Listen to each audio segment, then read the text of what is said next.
porque Dios hiciera acepción, sino porque ellos tenían un hambre que era excepcional. Vemos un hombre que necesitó subirse arriba a un árbol y fue el único que lo hizo. Y él quería llamar la atención a toda costa de Dios. Y Dios no es deudor de nadie. El que tiene hambre le da. Él es un excelente padre. Y si nosotros damos comida a nuestros hijos cuando tienen hambre, ¿cuánto más Él, no? Por eso creo que la clave es lo que dijo ayer el pastor, fue muy bueno cuando dijo, cuando no hay expectativas somos tierra estéril. La fertilidad de nuestro espíritu es el hambre, es la expectativa. Por eso aún los que creen que vinieron sin hambre, yo podía ver cómo hay gente con un hambre y una sed, y hay otros que están esperando y no saben qué están esperando. Aquellos que creen que no tienen hambre, hagan una oración ahí y digan: Padre, vos producís el querer como el hacer, producí en mí el hambre, porque eso no lo puede producir nadie, solamente el Espíritu Santo. Aquellos que creen que les gustaría tener el hambre que tiene el que está al lado, pero ven que no lo tienen, pídanle al Padre que les dé hambre. Y los que tienen hambre, pídanle que les dé de comer. Amén.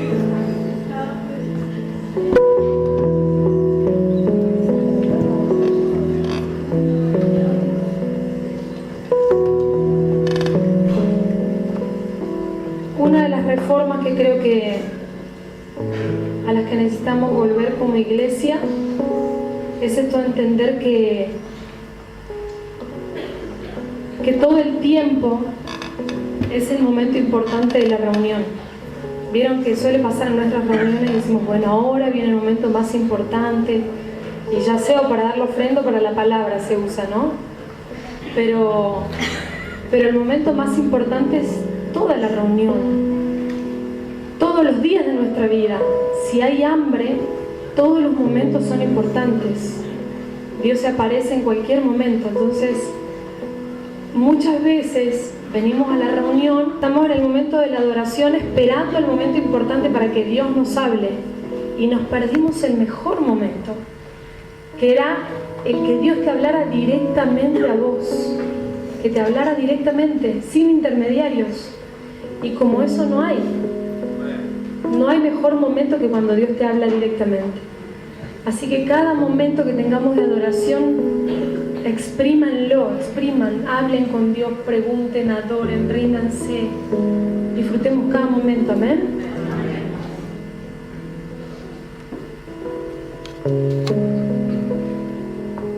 Bueno, pastores, primeramente gracias, muchas gracias por la invitación. Hace un tiempito Dios nos dijo que nos iba a llevar de multitudes a mesas chicas, pero mesas estratégicas. Y vinimos acá por eso, porque es una mesa estratégica. Hay mesas en las que uno puede hablar y tocar una nación entera mucho más que estando en un mega evento con miles de personas. Y en ustedes dos aún, sí, Marcos no lo vio ninguno de los dos, o sea, no los conoció, pero orando el Espíritu nos testificó quiénes son, y por eso vinimos. Y bueno, y acá estamos. Así que cuando le dije un evento de mujeres, me dice: Dios te dé la gracia para mantenerlas calladas. Porque una sola vez le invité a un evento de mujeres, y además de que se sintió re desubicado, no se callaban, no pudo, se fue frustrado. Así que me dice: bueno, que Dios te dé la gracia. Y bueno, yo honro a estos hombres que están calladitos acá escuchando a tantas mujeres. Dios los bendiga. En esta mañana vamos a tener 2 bloques, y como ustedes vieron, esto es Madres de Reforma, y yo voy a empezar por Reforma y después por Madres. Vamos a ir, ya que reformamos todo, vamos de atrás para adelante. Y quería hablar un poquito de este concepto de reforma, que es algo que a nosotros como iglesia Dios nos viene hablando hace mucho tiempo. Si nosotros miramos la historia como en el siglo X, la iglesia que Cristo había dejado ya se había deformado. Al poquito tiempo. Imagínense ahora, ¿vieron esas, cuando uno marca una línea, si uno se desvía un poquito acá al comienzo, con el largo del tiempo, termina siendo un desvío muy grande? Bueno, hoy la iglesia que nosotros tenemos tiene 2000 años de trayectoria, y aquella pequeña brecha de los primeros siglos, hoy es una brecha abismal. Hoy tenemos una iglesia, y el otro día cuando Damaris daba el discipulado en el equipo, ella preguntaba, ¿qué haría Pablo, el apóstol Pablo, si tipo Walt Disney lo descongelaran hoy y viera esta iglesia? Yo dije, ese hombre sale corriendo, se nos va el apóstol Pablo. O hubiera hecho lo mismo que en aquella época, entraba a la iglesia, se peleaba con todo el mundo, y a los dos que le entendían con eso se iba y hacía iglesia en las casas, ¿no? Se horrorizaría un poco. Pero yo creo que esto no nos tiene que desalentar, sino que al revés, a los que amamos la iglesia de Cristo, porque amamos a Cristo y nuestro corazón está unido al de Él, amamos la iglesia. Y nos duele ver una iglesia que se pervirtió. No nos vamos a dedicar a criticarla, nos vamos a dedicar a edificarla, a limpiarla, a pulirla. No estamos para criticarla porque aunque esté desviada, sigue siendo la novia del Cordero, sigue siendo su prometida. Y hay de aquellos que hablan de su prometida, ¿no? Esté en el estado que esté, Él es un Dios muy celoso. Así que en este último tiempo Dios nos empezó a hablar mucho de reforma. Y la reforma, bueno, este año fue reconciliado en la conferencia, el año pasado fue reforma, el nombre. Y la verdad que no teníamos ni idea cuando Dios nos habló de reforma, dijimos, ay, qué lindo, qué bien que suena. Y no teníamos ni idea en lo que nos estábamos metiendo. Y fue un año en el que les puedo decir que se reformó absolutamente todo en nuestras vidas. Pero todo, ¿no es cierto, dama? Fue un año durísimo, pero lindo. Y entre esas reformas, una de las que yo les puedo mostrar como algo concreto es que en nuestra casa nos mudamos, nos fuimos a otra casa más grande, y apenas llegamos la casa tenía piso de madera. Y bueno, nos dieron la casa como siempre, ¿no? Te la dan linda, alquilamos nosotros. Nos dieron una casa hermosa, piso de madera, y después de que nos dieron la llave al tiempito se empezó a levantar el piso por todos lados. Entonces lo llamo al dueño a que venga a ver. Y resulta que el fundamento estaba, entre el fundamento y la construcción estaba mal aislado todo. Entonces la humedad brotaba desde abajo. Y el piso obviamente estaba sufriendo eso, el piso de madera sufre la humedad. Entonces lo que los dueños tuvieron que hacer fue cambiar el piso. Eso fue una reforma, lo que ellos hicieron en la casa fue una reforma. Pero la verdad, la humedad sigue estando. La humedad está, nada más que este piso resiste más a la humedad que hay, pero el problema sigue estando. Ahora, algo que nosotros entendimos es que uno puede ir a una casa, puede reformarla. ¿Vieron esas casas antiguas que las remodelan y quedan bellísimas? Pero hay cosas que nunca se van a poder reformar porque son viejas, porque son casas que están viejas.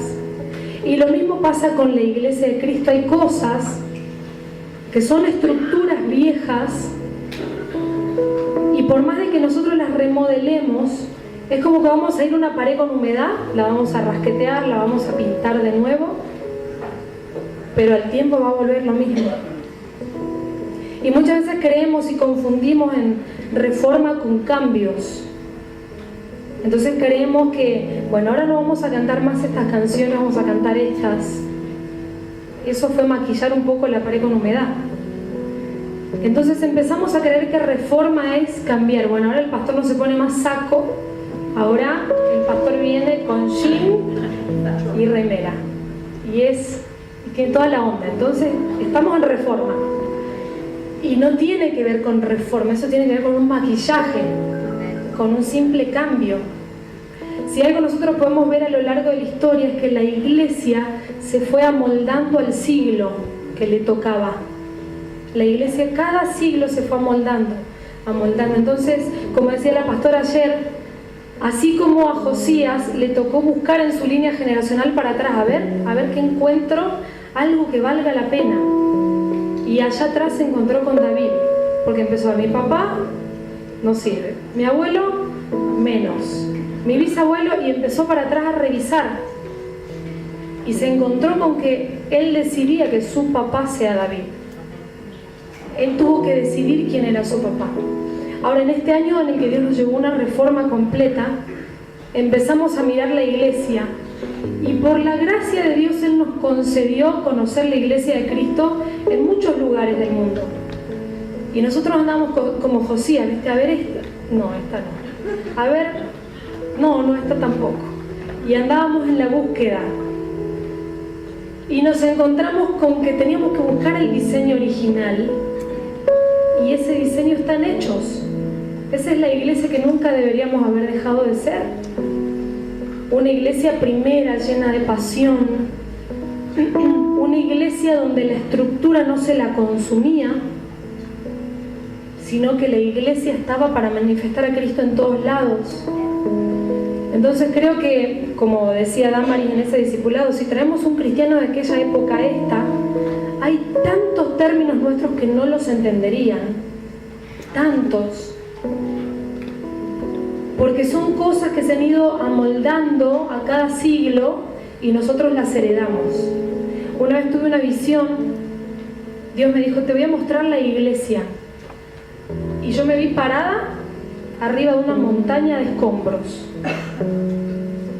Yo dije: ¿cómo la iglesia?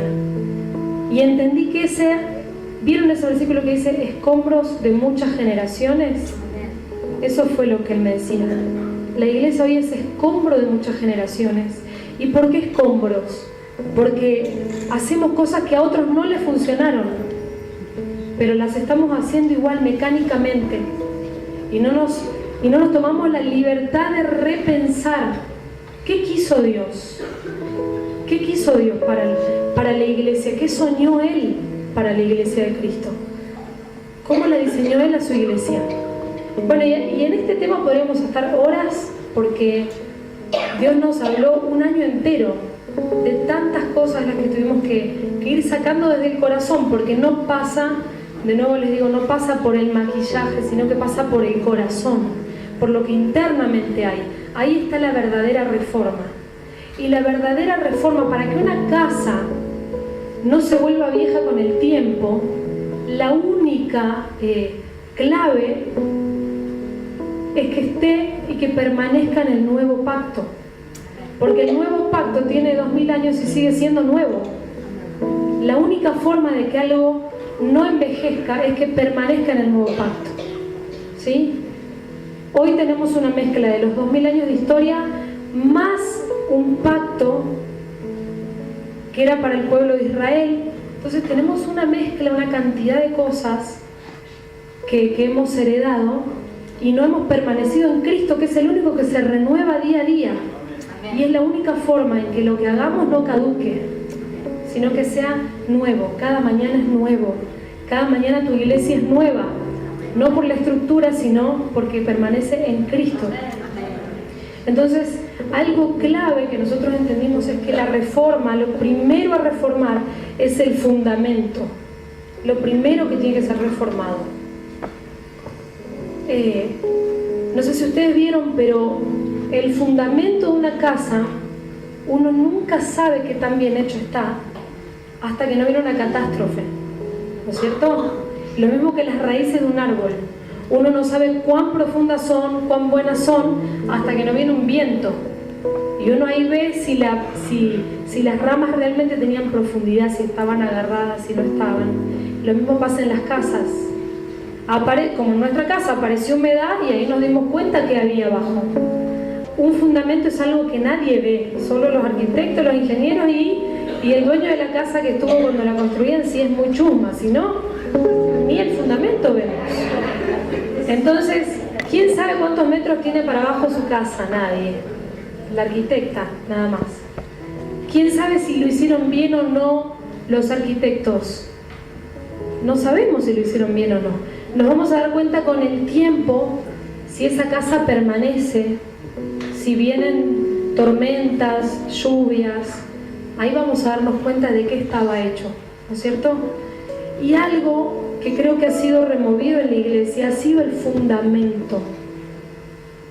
Por eso tenemos gente que ante la primer crisis tambalean para todos lados, porque el fundamento de su vida no fue Cristo, fue el pastor, fue un evangelio adulterado en el que le dijeron vení y Dios te va a sanar, salvar. Entonces ante la primer crisis de enfermedad dicen, ¿qué pasó? O sea, no, este evangelio no me funciona. Y no funciona porque te lo dieron adulterado, no te dieron el verdadero fundamento. El fundamento es Cristo. Y Él dijo, tendréis aflicción. Nunca nos prometió un evangelio de salvación, de salvación sí.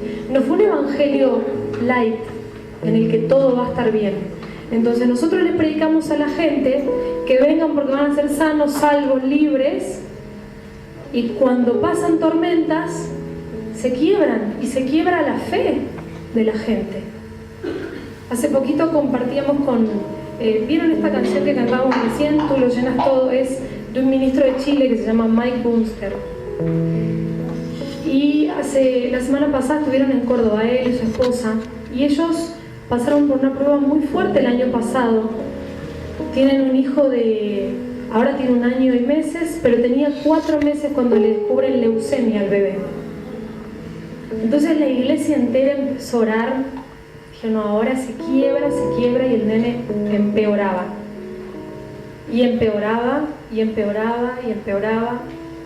Y los niños que estaban con él, moría uno al lado, moría del otro lado.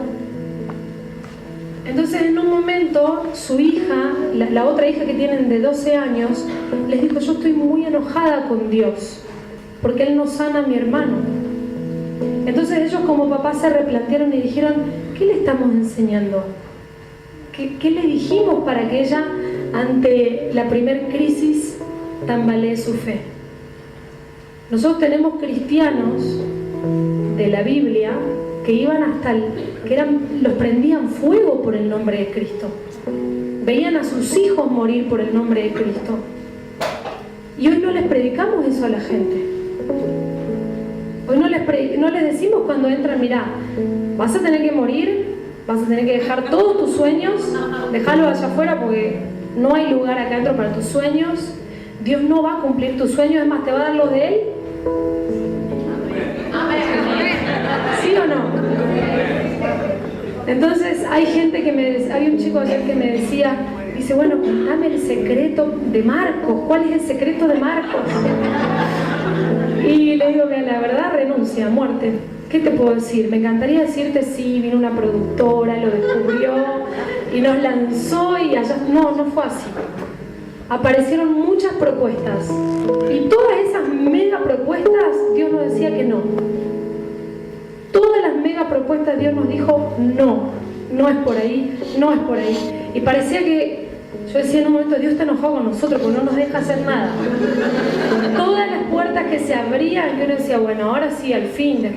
No es por ahí. Entonces yo le decía, el secreto es renuncia, muerte. Pero el evangelio ha sido tan diluido, tan mezclado a este siglo, en el que todos te dicen, vos podés con tus sueños, dale para adelante, y es una mentira,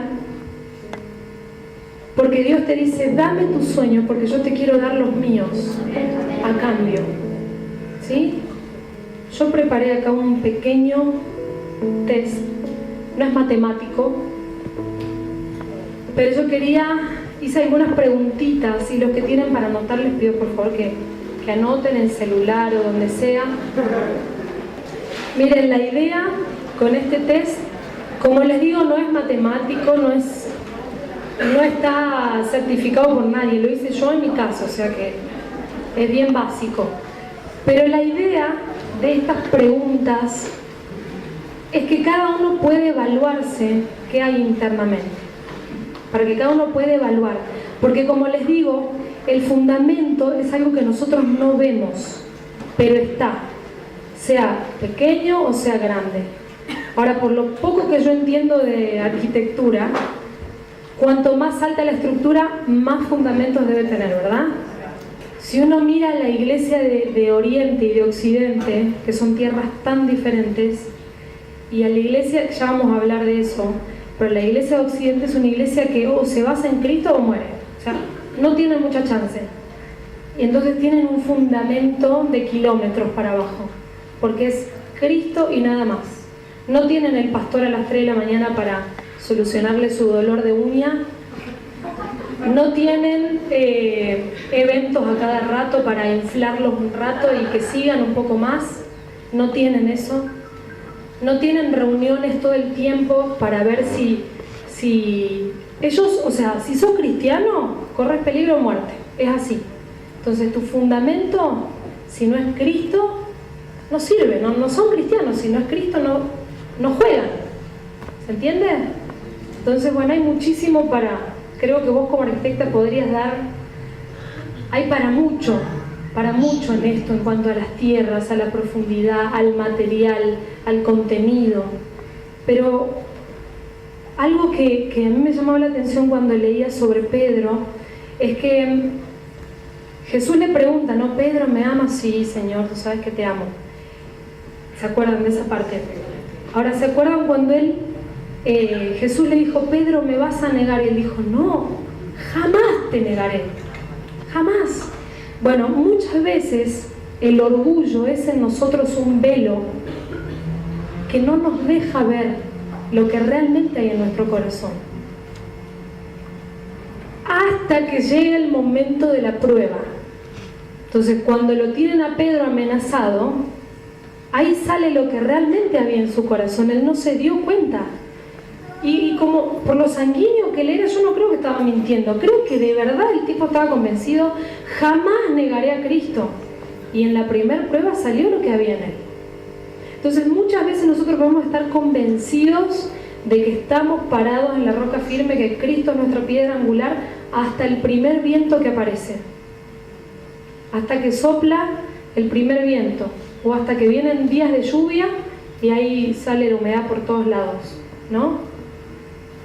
Yo les voy a hacer algunas preguntitas y me gustaría que ustedes puedan anotar. Yo les voy a hacer una pregunta y les doy 3 opciones. En base a cuál sea la respuesta que ustedes eligen, ustedes van a anotar el número de la respuesta. ¿Se entiende? Yo les hago una pregunta y digo respuesta 1, 2 y 3. Ustedes anotan cuál de esas es. ¿Sí? Anotan el número de la respuesta. ¿Ah? ¿Está muy difícil? Bueno. Primer pregunta. Cuando debo comprar algo de gran valor, ¿a quién le consulto primero?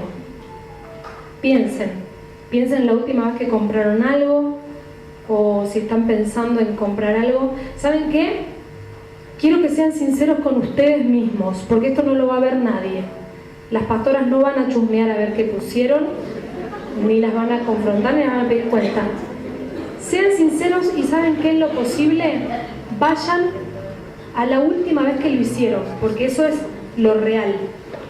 No contesten el ideal de la respuesta. No contesten el ideal, contesten lo que fue.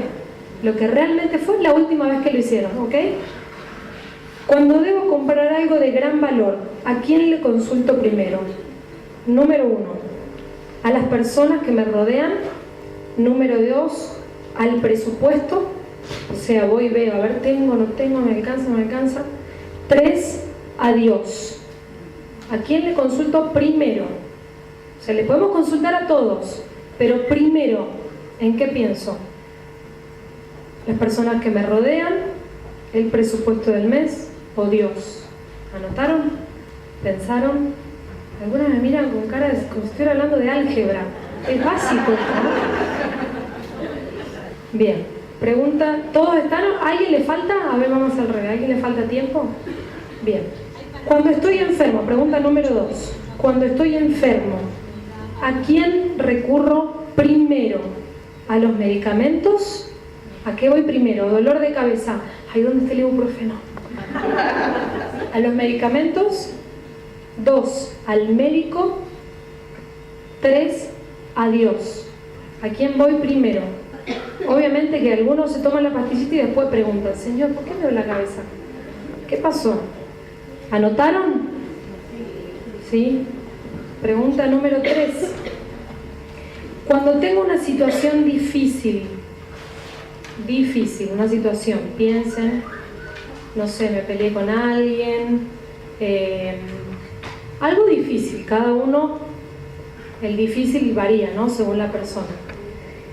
Cuando tengo una situación difícil, piensen la última vez que tuve una situación difícil. ¿A quién voy primero? 1, a mi pastor o líder. ¿A quién llamo primero? ¿A mi pastor o líder? 2, a mis amigos o seres queridos. 3, a Dios. Sean sinceras. ¿A quién voy primero?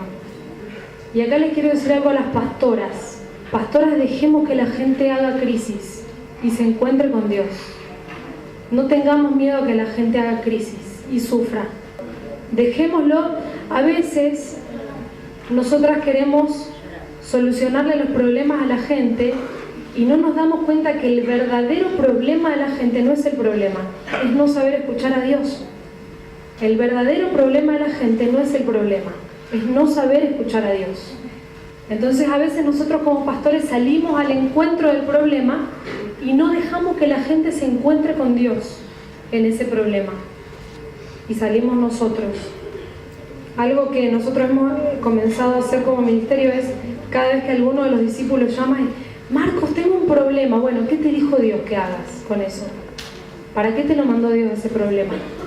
Mira, si Dios no te dijo nada, ¿qué te puedo decir yo? Si Dios no te habló, no hay forma que yo te hable. Sería meterme en el lugar de Dios. ¿Sí? Lo primero que tenemos que hacer es conectar a la gente a Dios. Pregunta 4. Cuando hago un buen acto de servicio, cuando doy algo, una cantidad buena, un regalo bueno, cuando dije algo buenísimo, en lo profundo de mi corazón, ¿quién deseo que lo vea? Respuesta número 1. ¿Mis pastores o autoridades? ¿Quién quiero que lo vea primero? ¿Mis pastores o autoridades? Número 2.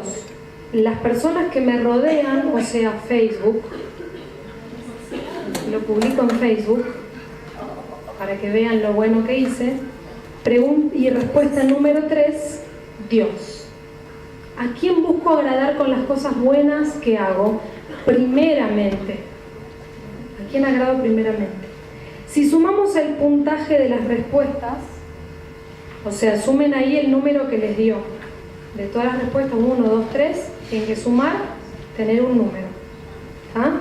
Si sumamos el puntaje de las respuestas, tendremos como resultado un número del 4 al 12. El mínimo que tenés es 4, el máximo es 12. Siendo 4 una evidencia de que Dios no está siendo tu fundamento en lo más mínimo, y 12 una evidencia de que Dios es el verdadero fundamento de tu vida. Ahora nos pueden dar grises en el medio, pero creo que cada uno puede entrar a evaluar cada una de esas respuestas, de esas preguntas, y ver en qué área de tu vida Dios no está siendo el fundamento. En la salud, en la economía, en diferentes áreas. ¿Saben por qué? Porque estas situaciones que yo dije, o sea, no necesitamos tener, como le pasó a este matrimonio, tener un hijo con leucemia para ver cuál es el fundamento, para ver si construimos bien o no. No hace falta llegar a ese extremo. Todos los días tenemos pequeños vientos, todos los días tenemos pequeñas situaciones que nos dejan ver un poquito de lo que hay ahí abajo, un poquito del fundamento. Entonces estas preguntas te muestran en tu corazón cuál está siendo tu fundamento, a quién estás buscando agradar, a quién estás consultando. Y creo que esta mañana Dios está haciendo un cambio de fundamentos. Dios está cambiando el fundamento en cada uno de nosotros. 1 Corintios 3, 9 al 17, ¿podemos leerlo por favor? 1 Corintios 3, 9 al 17. Yo lo voy a leer en Dios habla hoy, en la versión Dios habla hoy, y dice: somos compañeros de trabajo al servicio de Dios, y ustedes son un sembrado o una construcción que pertenece a Dios. Yo fui el maestro albañil, al cual Dios en su bondad encargó poner los fundamentos, y otro está construyendo sobre ellos, pero cada uno debe tener cuidado de cómo construye, pues nadie puede poner otro fundamento que el que ya está puesto. Digan conmigo, por favor: nadie puede poner otro fundamento que el que ya está puesto, que es Jesucristo. Sobre este fundamento uno puede construir con oro, con plata y con piedras preciosas, o con madera, paja y caña. Pero el trabajo de cada cual se verá claramente en el día del juicio, porque ese día vendrá con fuego, y el fuego probará la clase de trabajo que cada uno haya hecho. Si lo que uno construyó es persistente, recibirá su pago, pero si lo que construyó llega a quemarse, perderá su trabajo, aunque él mismo logrará salvarse como quien escapa del fuego. ¿Acaso no saben ustedes que son templo de Dios y que el Espíritu de Dios vive en ustedes?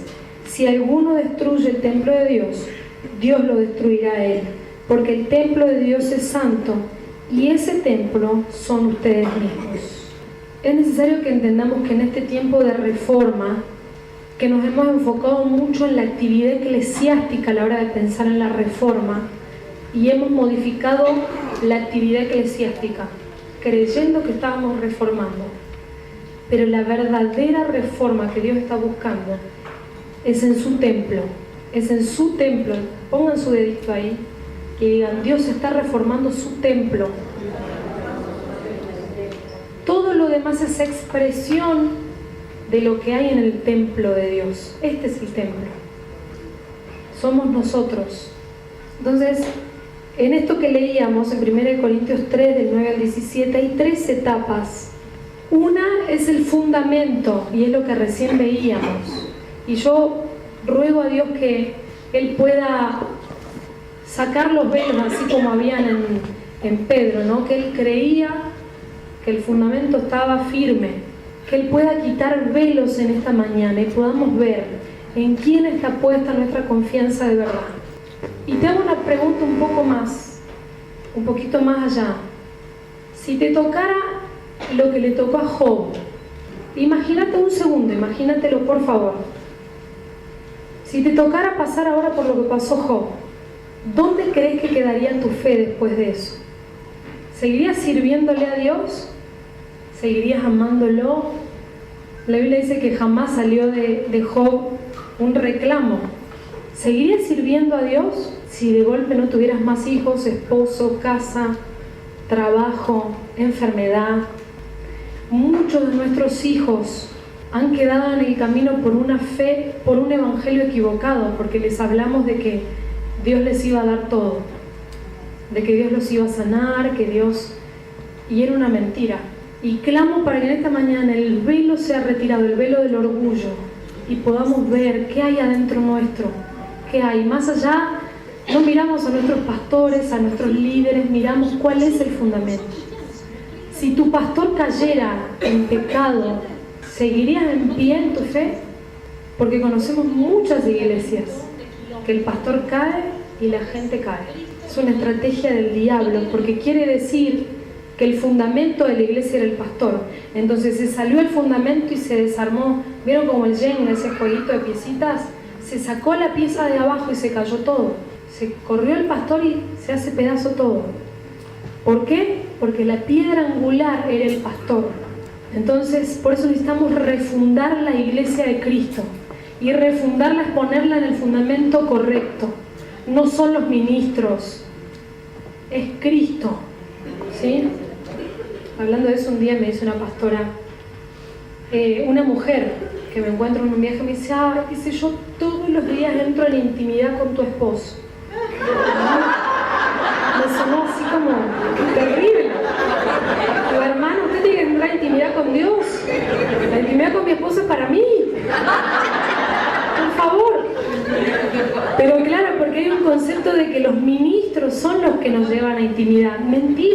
Es un error terrible. La gente no nos lleva a intimidad. Solo Cristo es el camino. Él nos lleva a intimidad. Si estás esperando que la adoración te lleve a intimidad, que sea Damaris la que estás equivocado. No es Damaris, miren lo chiquitita que es, no puede llevar a nadie. Flaquita, ni a su hijo de 5 años no puede levantar Damaris. Imagínense alguna de ustedes, es imposible.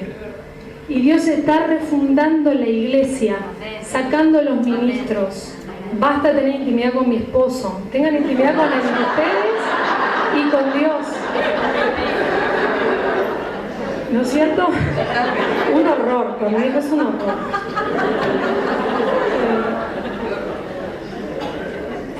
Hay 3 etapas en esta construcción del templo. 3 etapas de la que Pablo está hablando. Y dice, 1, el fundamento es Cristo, ¿sí? Y dice, ojo cuando edifiquen de no cambiar el fundamento. Y eso lo podemos ver también en las iglesias del Apocalipsis. ¿Cuántos comenzaron bien? Y en el camino el fundamento se cambió.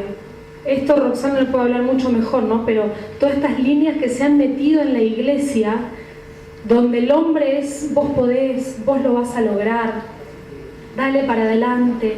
Hoy hablamos con Roxana y con Damaris también de cómo el orar en lenguas es tan importante, porque el orar en lenguas es una herramienta en el que tu espíritu se conecta al Espíritu Santo.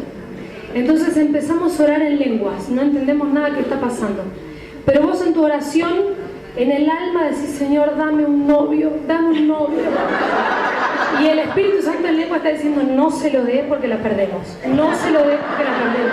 Entonces, y en el alma decimos, dame la casa de mis sueños, Señor, la casa, yo impacto por la casa, y el Espíritu Santo dice, no le demos la casa, no le demos la casa. Entonces hay una puja entre el alma y el espíritu, que por eso es necesario que oremos en lenguas, porque es el espíritu el que empieza a clamar. El espíritu clama, y en algún momento el alma se alinea al espíritu y nuestra oración empieza a ser la misma que la del Padre. Nuestro corazón empieza a ser el mismo que el del Padre. Y esa es la idea de esta reforma, que comience por cada uno internamente. Pablo habló de un fundamento, pero también habló de edificar. Vieron que yo les decía que el fundamento, que la edificación era en madera en nuestra casa, y obviamente sufrió toda la humedad. Lo que se hizo fue cambiarle a un material que resista más, y esto tiene que ver con la construcción, con lo que se construye sobre el fundamento. Y acá vienen las doctrinas, las enseñanzas, porque a veces él dice, cuidado con lo que construís porque el fundamento puede ser cambiado. A veces hay doctrinas, enseñanzas. Y hermano, yo te pido que en tu espíritu estés alerta, porque hoy hay muchas corrientes que buscan constantemente ponerte en el centro y sacarlo a Cristo del centro. Adentro tuyo hay un trono, o te sentás vos o se sienta el Padre, no hay dos, hay un trono, y constantemente vienen vientos y doctrinas a sacar a Cristo de ese lugar y ponernos a nosotros, y tu deseo, tu pensamiento, pero no es eso lo que tenemos que hacer. Entonces cada uno cuide, esté alerta en el espíritu de lo que está escuchando, de lo que está viendo, ¿sí? Pastoras, cuidado con lo que hablamos también, cuando hacemos a la gente dependiente de nosotros, dependientes de que ellos mismos pueden. Y todo esto es para que, como dice Pablo al final de este texto que leíamos, una vez construido, el Espíritu Santo habite en nosotros. Y este es el fin de esta construcción. Cristo es la piedra angular, la construcción es en oro, es en plata, viene en viento, si no hay forma de que eso se caiga, porque está construido sobre una base firme y una construcción firme. Y esto es para que habite el Espíritu Santo en cada uno de nosotros. Esto es para que el Espíritu Santo habite en tu vida. No es para no es para cuestiones personales, es para que el Espíritu Santo habite. Amén.